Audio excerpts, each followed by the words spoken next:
Welcome back to the weekly download, where the topics are always hot, and so is your host. Tonight, we dive into flights, gas, and corruption. So grab your snack and let the download commence.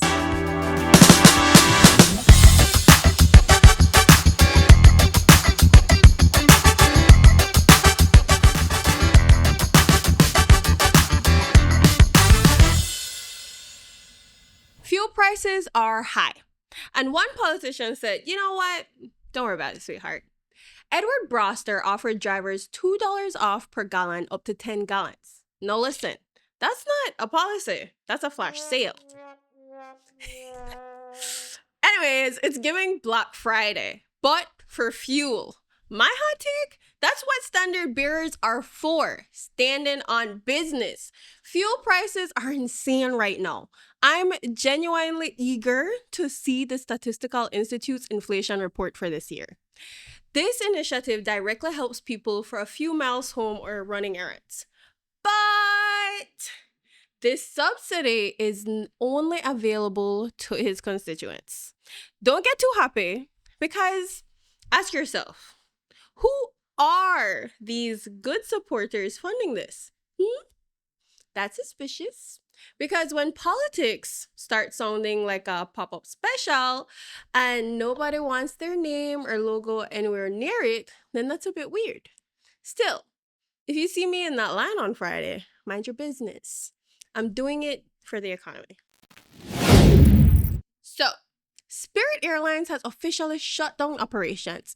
And just like that, the era of cheap flights and questionable legroom is over. Spirit was that one friend who couldn't dress, but always knew how to find a cheap ticket. And now that friend is gone.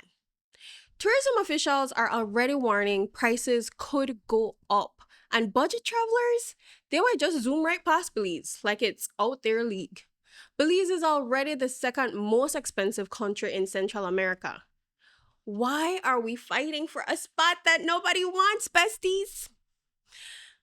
And while we're at it, recent reports indicate that spring breakers are quietly shifting their preferences to Guatemala over Mexico for several reasons, but many cite more affordable prices. These are small signals, but they add up. If tourism is going to stay competitive, we have to protect that sweet spot between affordability and luxury, especially in a changing climate and an increasingly expensive world.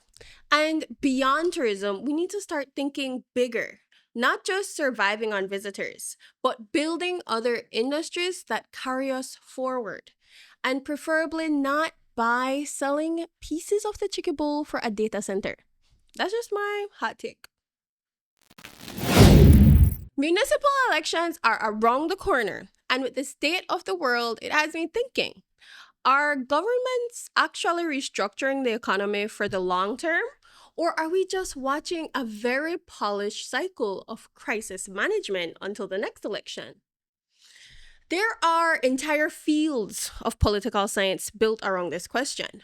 But in countries like Belize, the big elephant in the room is always corruption. I know, besties. Corruption is not just somebody sneaking a little envelope under the table. In economics research, corruption is linked to lower investment and slower growth. So basically, it's like politicians taking, look like we do something before something, do we? Very seriously. And don't take my word for it. Schleifer and Vishny literally argued that corruption can be even more damaging than normal taxes because it's hidden and unpredictable. Imagine ordering something for $15, then suddenly you're hit with delivery fee, service fee, convenience fee, and emotional damage fee after. Now, bring that energy to Belize. Scholars like Farrell argue Belize never fully became a strong developmental state because it struggled to properly discipline capital.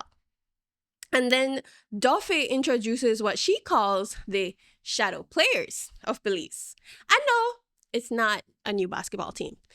Think of it like this. The government is the official team on the court. making the plays in public. But there's another team in the background, quiet, well funded, but very influential. According to Duffy, for us, that's ecotourism, offshore banking, even illicit flows.